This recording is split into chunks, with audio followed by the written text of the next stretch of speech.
My wife and I own a little cabin up in the woods by a lake. It's not huge, not flashy, but it's ours, and most importantly, it's outside the HOA neighborhood down the road. That's why we bought it. No rules, no busybodies, just peace and quiet.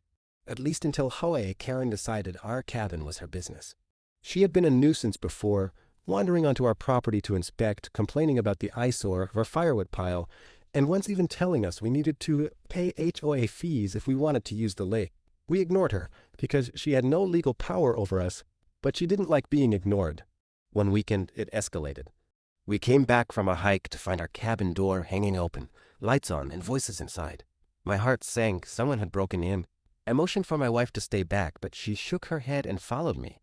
Inside, HOA Karen, 2 of her committee friends, and a clipboard like she was running some kind of inspection. She had boxes pulled out of storage, furniture moved, even my fishing gear laid out like it was evidence. "What the hell do you think you're doing?" I demanded. Karen didn't flinch. She turned and said, "This cabin doesn't meet HOA safety standards. We're taking inventory before issuing violations. You'll need to vacate until further notice." I laughed, half in shock, half in disbelief. "You broke into my cabin to write me up for rules that don't even apply here?" She crossed her arms. "We expanded jurisdiction. You'll thank me later when your property value rises." Before I could respond, my wife stepped forward. Now, she's usually calm and patient, but when someone threatens her home or her family, she's a force of nature. She pulled out her phone, hit record, and walked right up to Karen. "So just to be clear," my wife said loud enough for the mic, "you admit you broke into our private property without consent, are going through our belongings, and are claiming to represent an HOA that has no authority here?" Karen's mug faltered. Well, it's community policy." "Great," my wife snapped. "Keep talking."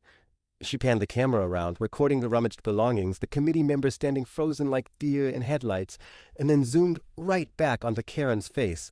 "You just committed criminal trespass and burglary," my wife said, "and I've got it all on video. Guess who I'm sending this to next?" Karen blustered. "You wouldn't dare." But my wife didn't even answer. She hit send. Straight to our county sheriff's office contact, who we actually knew personally from church. The effect was instant. Karen's bravado cracked.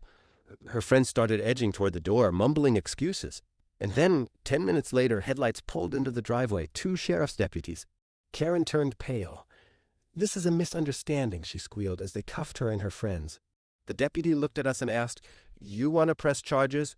My wife didn't hesitate. "Absolutely. She broke into our home. Enough is enough."